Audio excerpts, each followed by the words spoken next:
everybody, welcome back to another Oblivion mod playthrough. This time we're going to be doing Blade of the Haunted, a new mod that I actually have never played before. And to start this quest, since the readme and the actual mod page doesn't actually tell anything, you want to head to Chayton Hall. Well, it kind of tells you. Alright, so first things first, this guy went with immersiveness, I guess, which is that there is no quest markers and that there are different ways of doing it technically. So the first thing you want to do is you want to wait till this bookstore is open and make sure you actually are waiting. You won't be able to sleep during the quest, I think. That's what it says, or you will not be able to sleep properly. I guess, I don't know. So to start this, you want to go to Machina's books and talk to her. Welcome. Let me guess. I see that you have an eye for rare pieces of literature. Am I right? I've got something special for the real expert in old literature. Have you noticed my antique edition of Arrow and Dundalin? It's a true rarity. Arrow and Dundalin. You should have a look at this book at first, don't you think? Then I'll be happy to discuss it with you. Okay. Can I interest you in some of my wares? So it's about 300 gold. I think it might be more because my mercantile is actually really high. You should have a look at this book at first, don't you think? Then I'll be happy to discuss it with you. Okay, well. Take care. So this mod doesn't have any quest markers. It does have quest pop-ups, but they don't tell you anything. They're just summaries of what you've already read. So Arrow and Dundalin, and it has cool little music too. Alright, so let's get my reading voice on, and let's see. Arrow and Dundalin. From an anonymous writer, once upon a time in the days of slavery under the alien wild elves, yeah, we were there lived a wild elven king who called himself Dundalin. Excuse me. He ruled his subjects with an iron fist, and was so callous a ruler that he was often called Dundalin the Cruel. Title only spoken in whispers, of course, because you don't want to say it right in front of his face. Hey, Dundalin the Cruel. Yeah, you're just gonna see the cruel part of him right off the bat. The poor slaves who lived and died under the reign of Dundalin the Cruel suffered from. It's a little too loud. It isn't. Oh, it's effect. I like it. Don't get me wrong. I like it. It's just a little too loud. I'll keep the voices high, I guess. It's just a little too loud in my one ear because I have my headphones as it only covers one ear, so I can hear, and so I can hear outside of the game. So yeah. The poor slaves who lived and died under the reign of Dundalin the Cruel suffered from their king's frequent fits of temper. Oh, great. He has a temper tantrum. He was known to be covetous? I don't know. Greedy man. When his eyes came to rest on something he desired, he would not rest until he was able to claim it as his property. By the way, this is the first time I'm doing this mod, so when you kind of hear, so when I'm reading and then you hear me stop, it's because I'm trying to read ahead. Yeah. By whatever means, his various lusts were sometimes fatal to his subjects seen by their king as naught but chattel. Some died by his hand, others died by his command. His reign continued in this way for many, many years, and it seemed that nothing would ever change him, nor could any of his people ever sway his mind or soothe his greed until his own lust laid him low. It is told that among his fellow slaves there was a fine and beautiful young girl called Alzmera, who was the daughter of Aledris, I'm assuming. She was of the beast folk, and her family held knowledge of a time before the coming of the wild elves, a time before slavery. Savory. That's definitely what the person meant. Stupid brain. On the day when Dindalin first saw Alismera, again, probably butchering the name, who was one of his slaves, he felt the flush of desire. So he openly claimed her, but Alismera was a girl of strong soul and pure mind, so she frankly rejected him. Oh! It's like one of those guys, it's like he can't take rejection well.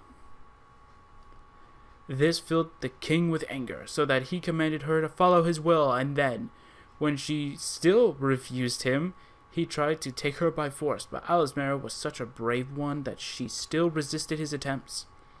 And as she punched, clawed, and bit her way out of his arms, she told him, "My king, if you would force me, I will throw myself into the deepest vault and die, rather than give you what you want from me. Rather than give you what you want from me." Wow. I like this book, but so far I have to say the text is so small, and you have to read it too. So, like, you have to read it. Although the quest journal kind of gives you a summary, but you have to read what it mostly is. I like the backstory; it's really nice, but still, wish there was quest markers. And so it came to be, as the cruel king would not stop harassing her, she finally fled from him down the long, dark stairs of his subterranean palace, so she came to the deepest abyss in the palace's lowest basement.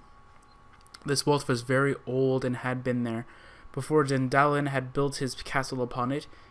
It was said to have been a holy place of the beast folk, full of mysterious prehistoric magic. It was so black and deep. I should have said it was so dark and deep, but anyway.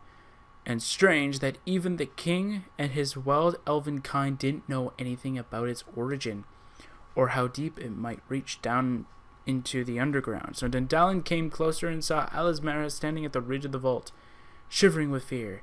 He shouted at her spitefully, "You stupid little girl, what do you think you're doing? What will you do now?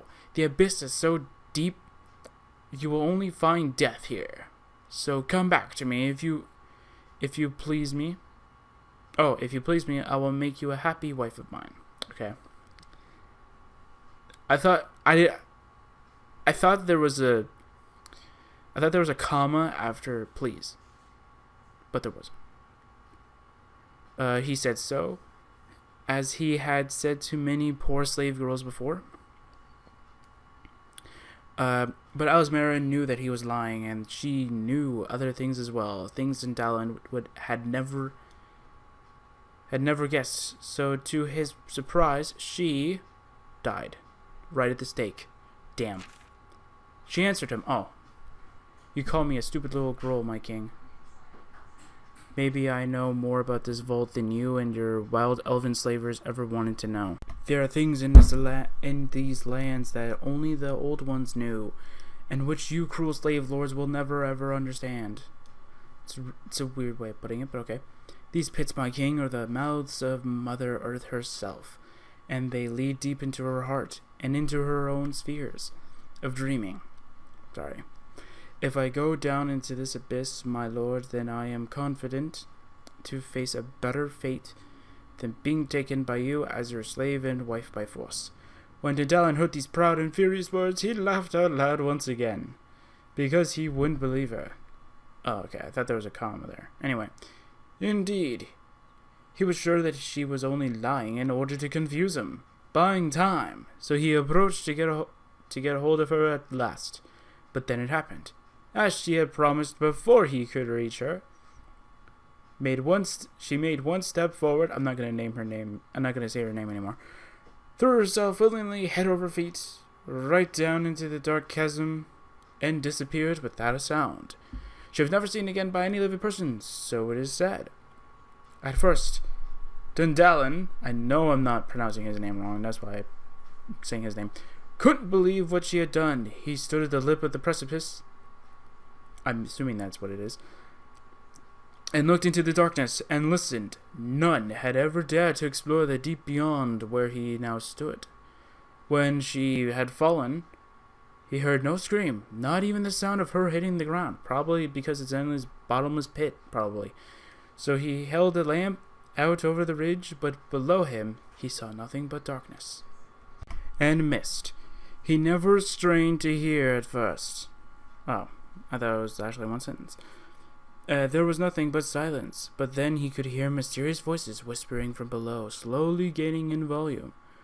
Some of them whispering her name, I'm not saying it, and some of them whispering his own name, Dundalin. Dundalin the cruel, yes, Dundalin the cruel you are. Dundalin the haunted thou shall be. Now this is so... By the way, I just stopped the recording twice, so this part right here, but darkness and mist, if I didn't stop at darkness, I apologize. It terrified him that he screamed and turned away and fled back up all the stairs. Sorry. Sorry about that. To the higher and lighter areas of his palace. By the way, I've been reading ahead while I've been off screen, so I know most of it now. It is said that from this day on, Dundalin never dared to enter the lower floors again, and even more, henceforth, he found no sleep again. Because whenever he lay down to rest, he was haunted by such terrible nightmares that he would suddenly wake screaming and hysterical within moments. Probably. This went on for days, weeks, and eventually years, and slowly drove him into madness. I think if you don't sleep for, I think it's like 5-10 days or something like that, I think you die. I think that's what some people have said. I don't know. Slowly drove him into madness. None of his scholars, mages, or wise men could ever find a cure for his affliction. Whatever remedies they tried. I think it's just a state of mind, because he heard his name from a ghostly voice when he just saw a person die right in front of him. It could drive a person mad from that. Yeah. Even if he never heard the voices, it still would have haunted him a little bit, probably not as much as this. In the end, Dundalin, the once strong and proud wild elven king, had grown so weak from his nightly haunting that he had become, though still young, a sickly old man, frail and faint like his own shadow. And after all those years of arrogance and avarice, pot of avarice, yeah, it makes its debut in Oblivion. He finally came to regret what he had done. He regretted and despaired. He withdrew from his court and wouldn't leave his bed anymore. By the way, the reason why I'm reading the book is because to progress through the story, or to get, I think it's the blade itself, I think is the only reward, which actually is a really unique sword, you actually need to read the books if you want to get the whole story. The summary would kind of help, but it doesn't give you the full thing. It gives you a too long to read version, or TLDR, pretty much. How many pages is there? Oh my god. Haha. I think this is where I ended. Is it? Yeah, I think it was right here. Yeah. There he laid awake during night and day, without sleeping, rarely eating, and never speaking a word. His people no longer call him cruel. Now they call him Dundalin the Broken. Cold despair fell upon his palace chambers, and it is true that his slaves for the first time experienced a period of some calm and safety.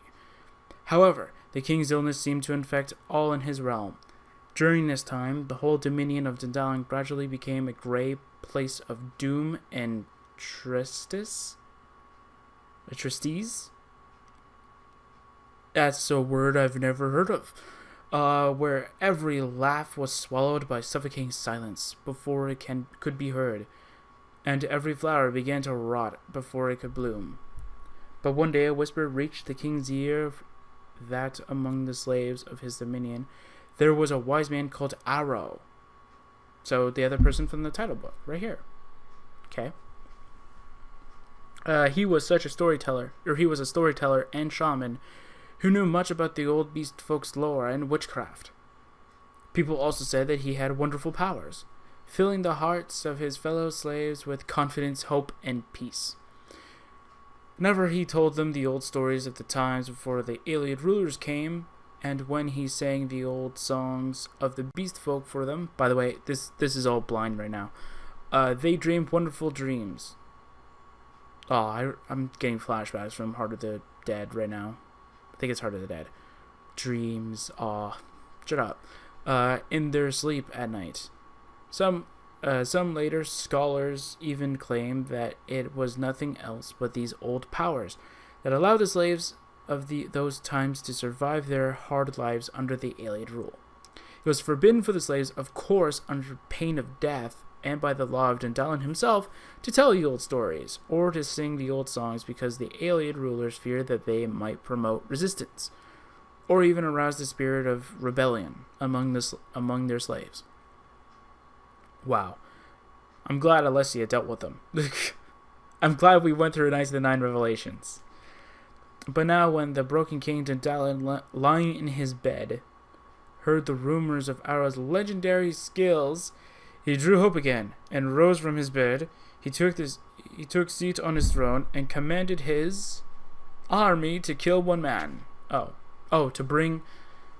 He commanded his gods to bring Arrow in front of him. He gave order to take off Arrow's chains, not trains. Train whizzes in here. No, I'm joking. Arrow's chains, and then he spoke to him. I have heard that you have knowledge of old powers that can give good dreaming and hope to anyone who is desperate. So if this is true, as you are able to release me from my curse, then I will be grateful, and you shall be a free man. So hopeless he had become that he was willing to release one of his own slaves into freedom rather than suffering any longer. Arrow, the wise singer and storyteller, answered, My lord, I have heard about your nightmares, and I have also heard the rumors about what started them, by driving the poor girl, her, into her doom. You have incurred the wrath of the Earth Mother, who is the mother of all my people. Dindalin, when he heard this, sighed and said, So the worst of my fears are now my reality. But what can I do to relief from this curse? If your assumptions are true, what can I do to ever be able to sleep again without being haunted? If my assumptions are true, said Arrow the Wise. I don't know why you have to put the wise, but you could just say Arrow. Then this curse is a very powerful one. It is very old, and there may be no means in today's magic or science that can resolve it. If you want to find the release, then there is only one way. You must walk the path of dreaming. But he can't sleep, so he can't dream. Okay, whatever. But what does this mean? Asked Dindalin desperately. How can I walk this path you are talking of? If I am already dreaming each time I fall asleep, and my dream only robs me of rest. And Arrow replied, The path of dreaming is a mighty ritual that our ancestors once used to control the worst of the night's terrors. The secret lies in your own soul's strength. You have already started to search for it by regretting that you have done to poor, probably her. Oh, 6 pages left, yes. Yep, her. The more you regret, the stronger you will get each time this nightmare haunts you. Release this sentient? I don't think that's the word you meant to say, buddy. Unless it is, then it's a weird way to say release the sentient being inside. Oh, probably. Never mind. Maybe I should continue reading. Being inside your soul, my lord, and you will be able to forge it into the only weapon that can defeat your own nightmare. I will do whatever is in my power to help you find it, but find it you must, and you must find it by yourself. And Arrow started to perform a strange dance before the Broken King, and while dancing, he sang a powerful chant, which his ancestors once had called Ar El Dora. I think that's how you pronounce it.